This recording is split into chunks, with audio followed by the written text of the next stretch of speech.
authorities in detecting high-risk consignments for inspection. One of the key standards is the application of non-intrusive inspection equipment to examine high-risk containers or cargo speedily without disrupting the flow of legitimate trade. In 2008, WCO introduced 10 building blocks under the C21 policy document. WCO encouraged custom administration to take advantage of new and emerging technologies to enhance, amongst others, processing, risk management, intelligence, and non-intrusive detection in order to tackle the challenges of the changing 21st century. In recent years, Hong Kong Customs has been increasing the use of non-intrusive inspection equipment to enhance custom efficiency. They are portable and desktop trace contraband detectors for trace detection of narcotic drugs and explosives, X-ray trackers for examination of cargo and baggage, mobile X-ray van for inspecting goods and baggage at outstationed locations, mobile X-ray vehicle scanning system, and fixed X-ray inspection system for X-ray scanning of vehicles and containers. These equipment items empower field customs officers to make timely decisions to identify suspicious people, goods, vehicles, and containers for further examination, which eventually facilitate movement of goods and people.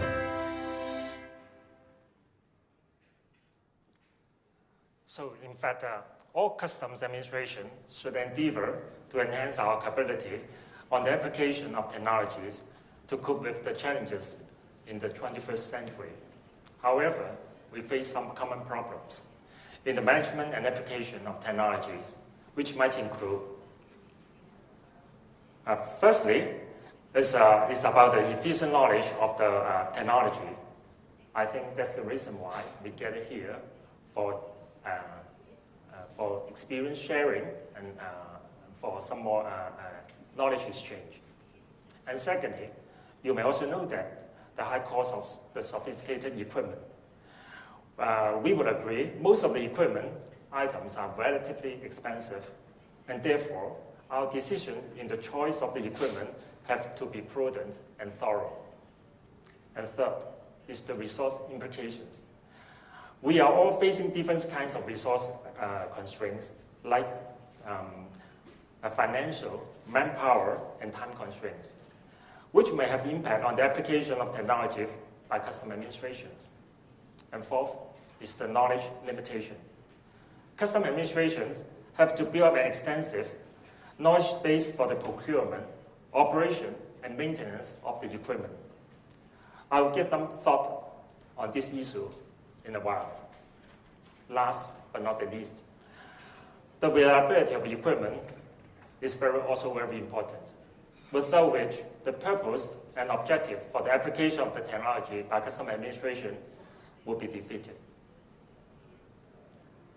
So, with the rapid development of economic globalization and regional economic integration, the scale, volume, and efficiency of international trade is on an upward trend.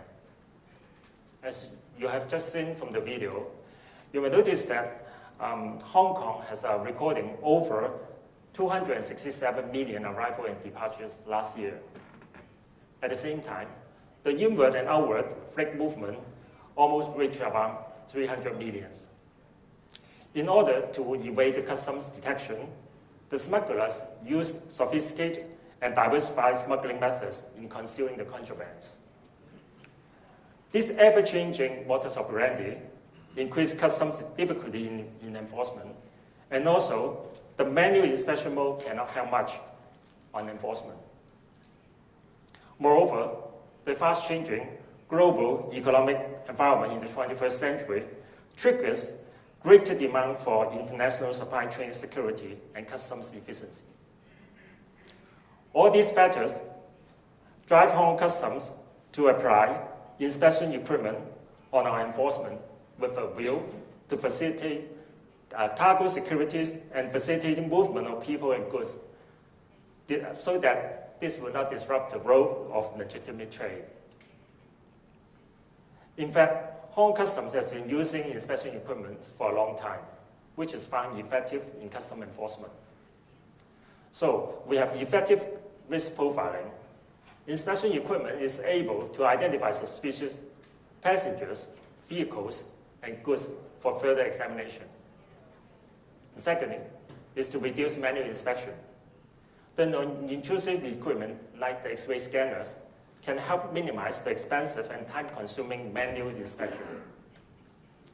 And third, to enhance customs efficiency, using inspection equipment for custom enforcement allows us to conduct efficient clearance on passengers and goods within a short period of time, without using much manpower resources. And fourth, is to strengthen the custom enforcement. Inspection equipment can help our frontline officers to detect complicated concealment, such as false compartment or merging of contraband with large quantity of declared goods. We have a handful of cases for this year. We find the smuggler, they are very creative. They try to hide the contraband inside of very small items so that to evade our detection. But we managed to detect most of them.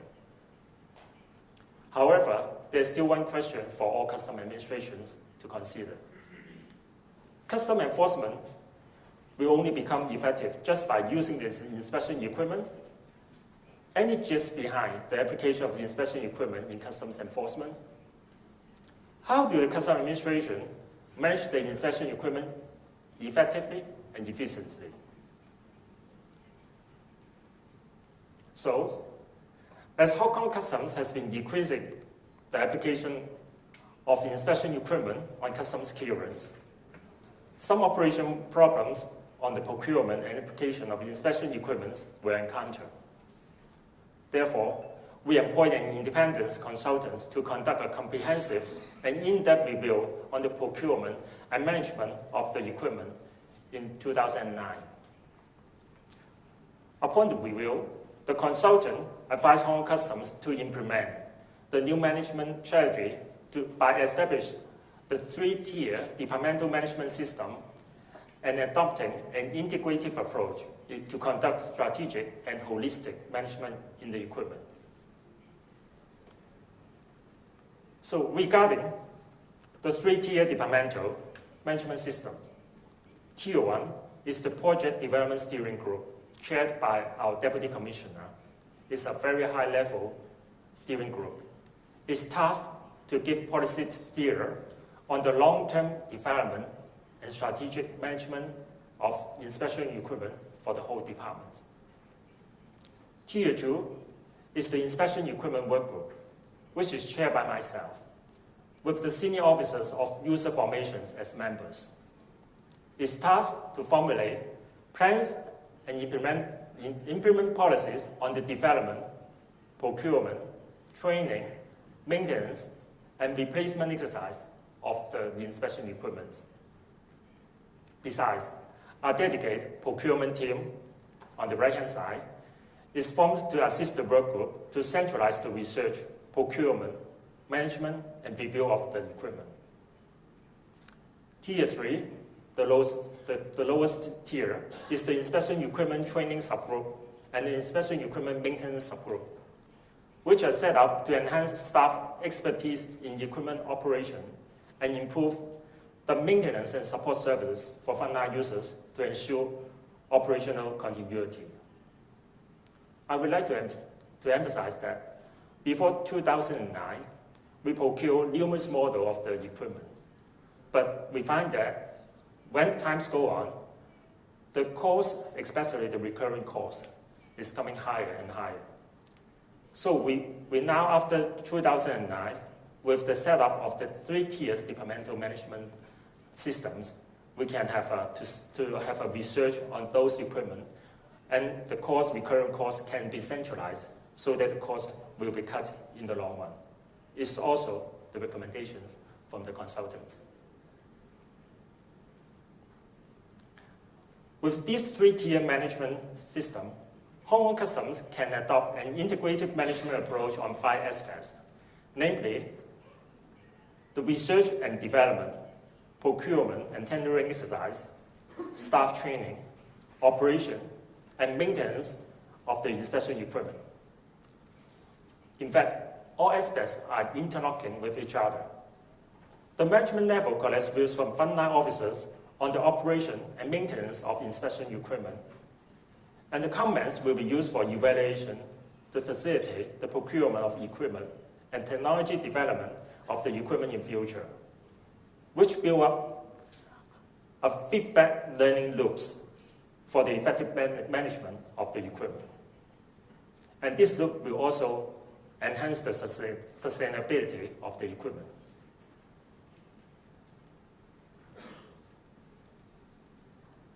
So to conclude, advanced inspection equipment is only the hardware of customs enforcement. And effective and efficient application is definitely the software. Both are of paramount importance on effective customs operations, without which we could not be able to achieve effective customs enforcement. Thank you very much.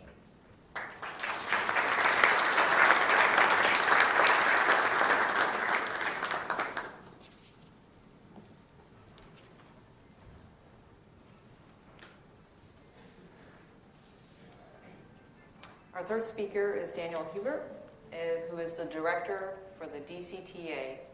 After completing a degree in electrical engineering, he worked in financial services for both a multinational organization and management consultants. I'd like to add a commentary about the significance of that particular opening statement, because when you're an engineer, working in the financial sector, working with business, working with management, it's a different language. It's quite an art form to be able to do both, and I just want to point that out. So Daniel joined British American Tobacco in 2000 as the Global Program Office Manager for IT, and has since held a number of program management roles, which included leading the development and implementation of BAT's Global HR Template and Global Track and Trace System. He became the head of supply chain tracking and verification in 2009, where he focused on developing solutions that secure BAT's supply chain and meet regulatory compliance. Currently, BAT's primary representative in the Digital Coding and Technology Coding and Tracking Association, working with other multinational tobacco manufacturers on supply chain security solutions. This is a global role promoting the integrated product coding standards and solutions that address track and trace, tax verification, and product volume verification. And this is really quite significant. The Secretary General this morning made a comment about tobacco and the illicit trade, and so Daniel's background is going to be very important to this committee.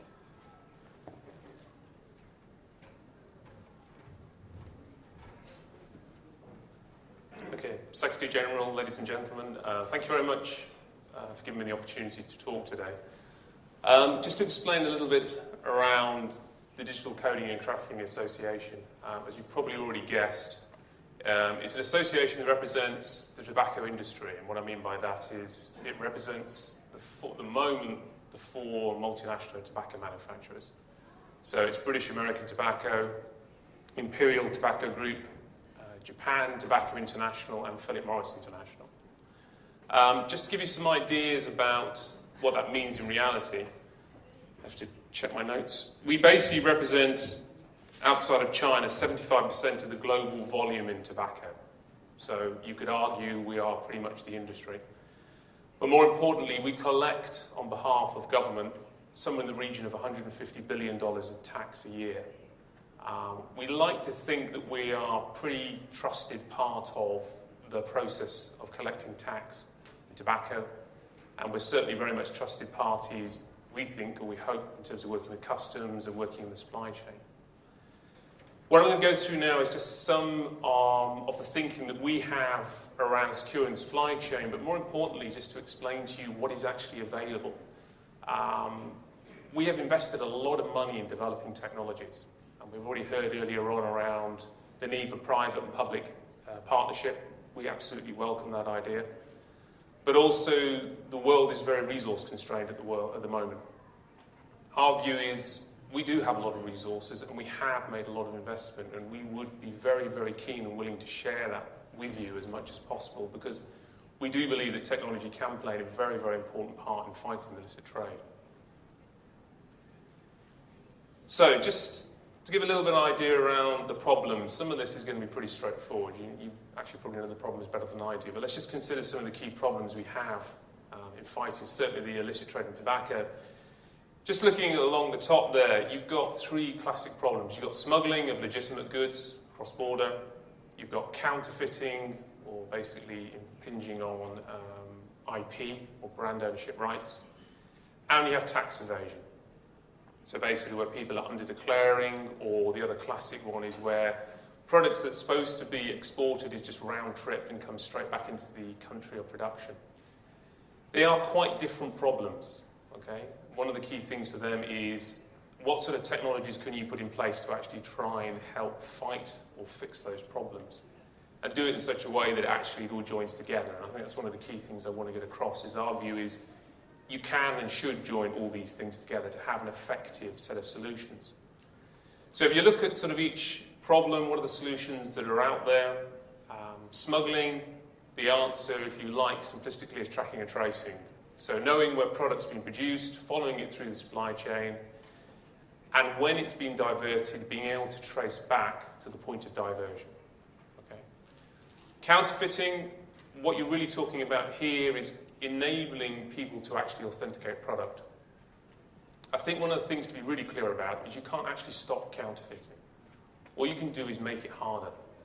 You can make it harder for the counterfeiters and turn it the other way around. You can make it easier for people to verify whether the product is genuine or not. And that's one of our key concerns, is making things available readily to you, particularly as customs organisations and customs people on the front line, giving you the ability to actually verify product real time and rapidly. And the final component is tax evasion, which is very much around putting in controls to ensure that people aren't under-declaring tax. People are declaring the right levels of tax. We are very, very keen on implementing these types of technologies. What we do believe, though, is that as legitimate parts of the supply chain, as legal entities, we should be directly involved in helping run these technologies. We fully accept there has to be a separation between, say, data and the control of data. But as we've heard again and again and again, it was highlighted again in the previous panel session, we as the private sector should be involved and part of the process. So let's also consider the supply chain. This very wiggly-woggly looking map is just a view of some of the illicit trade routes into Western Europe. Okay, so you can see lines coming through from the ex-Russian states. You've got Russia, Belarus, Ukraine, from the Middle East, flowing across Western Europe. This picture is actually slightly out of date now, because with the issues in the Arab Spring in North Africa, there is now a lot of product flowing through from North Africa. The real point of this slide is you can pick that picture up, put it into anywhere in the world, and you will see that the illegal supply chain is very long, very complex. They have no issues about moving cross-border. In fact, they're very, very dynamic and fluid. Example being the Arab Spring. They soon worked out very rapidly how to exploit the understandable breakdown in border controls in some of the North African countries. The point is you have a problem that is transnational, that transcends national boundaries. The other issue is that we have very long global supply chains. We produce products in major supply hubs. We then transport them using third parties. We had DHL here this morning, earlier on. We use parties such as DHL, regional, local distributors, wholesalers, to move products globally and across regions. So the obvious point being, whatever you develop technology-wise has to work across borders. It has to talk across borders. Again, we believe there's a way of doing this. We've built technologies that will actually do that. So simplistically, our view is the only way to really fight illicit trade is to provide what has been highlighted a number of times, secure, robust information to you as customs officials. Our view is that if you combine together the various technologies of volume and tax verification with tracking and tracing and product authentication, you have a very robust set of technologies that gives you enough information, ideally at the border, at the point of seizure, to verify where is this product from? Do I